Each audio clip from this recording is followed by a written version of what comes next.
নমস্কার, আপনারা শুনছেন প্রণমামী জগৎ জননী থেকে।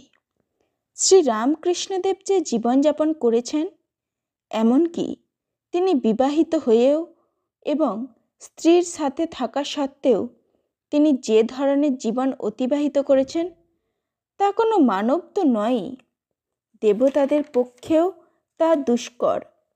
মানব ইতিহাসে এমন আর একটি জীবনও আজ পর্যন্ত খুঁজে পাওয়া যায় না।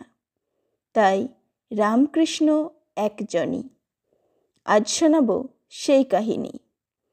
প্রণমামী জগৎজননীতে নতুন হয়ে থাকলে এটি সাবস্ক্রাইব করে পাশে থাকা বেল নোটিফিকেশন অন করে রাখুন। এ ধরনের ভিডিও সবার আগে পেতে লাইক, কমেন্ট ও শেয়ার করুন। শ্রী ঠাকুর ও শ্রীমার চরণে প্রণাম জানিয়ে শুরু করছি আজকের আলোচনা। দেহ স্পর্শটি নেই, শুধু দুটি শুদ্ধ আত্মার মিলন, অথচ তাদের পরস্পরের মধ্যে কি গভীর ভালোবাসাই না ছিল, যে নিবিড়তা জগতের শ্রেষ্ঠ প্রেমিক প্রেমিকার প্রাণেও ঈর্ষার সঞ্চার করে। শ্রী সারদা দেবী পরবর্তীকালে স্ত্রী ভক্তদের নিকট গল্প করেছিলেন, আহা, তিনি আমার সঙ্গে কি ব্যবহারই করতেন। একদিনও মনে ব্যথা পাওয়ার মতো কিচ্ছু বলেননি, কখনো ফুলটি দিয়েও ঘা দেননি।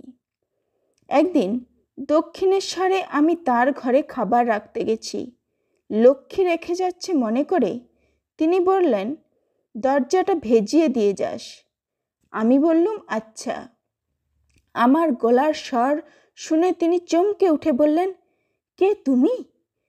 তুমি এসেছো বুঝতে পারিনি। আমি মনে করেছিলুম লক্ষ্মী, কিছু মনে করোনি।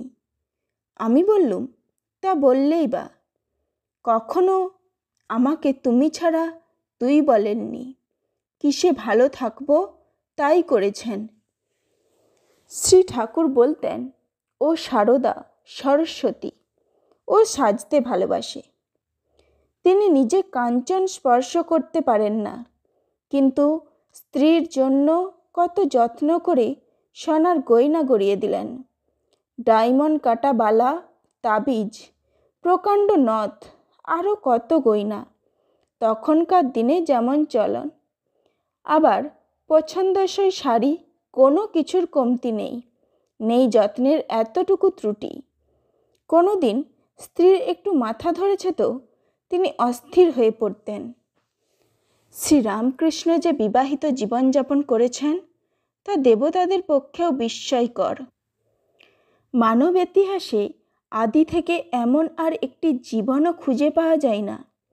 শুকদেব, আচার্য শঙ্কর, যিশু প্রভৃতির জীবন স্বতন্ত্র, কিন্তু বিবাহিত জীবনে তিনিও জানতেন রামকৃষ্ণ একজনই হয়। তাই গৃহীদের জন্য ত্যাগকে আদর্শ রেখে মধ্যপন্থার বিধান দিয়েছেন। দুটি একটি সন্তান হবার পরে ঈশ্বরীয় প্রসঙ্গ নিয়ে দুজনে ভাই বোনের মতো থাকবে, এই তার নির্দেশ গৃহস্থাশ্রমীদের জন্য।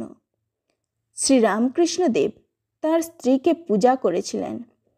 এ পূজা পাশ্চাত্য প্রচলিত নারীর প্রতি সম্মান দেখানো নয়, এ পূজা আত্মার পূজা, মাতৃত্ব ও দেবীত্বের পূজা। নারীকে দিব্য সিংহাসনে বসানো, সে মহিষ্মী প্রতিষ্ঠিত করা। এই জ্বলন্ত শিখা প্রকার বেষ্টিত সাধন পথ স্নিগ্ধ শরীরে ও অক্ষত মনে অতিক্রম করে সিদ্ধির অমৃত সরোবরে পৌঁছে তিনি হলেন রামকৃষ্ণ পরমহংস, হলেন জগতের ইতিহাসে শ্রেষ্ঠ মানব, আধ্যাত্মিক ইতিহাসে মহামানব। জয় ঠাকুর শ্রী রামকৃষ্ণদেবের জয়, জয় শ্রীমা সারদা দেবীর জয়। ধন্যবাদ।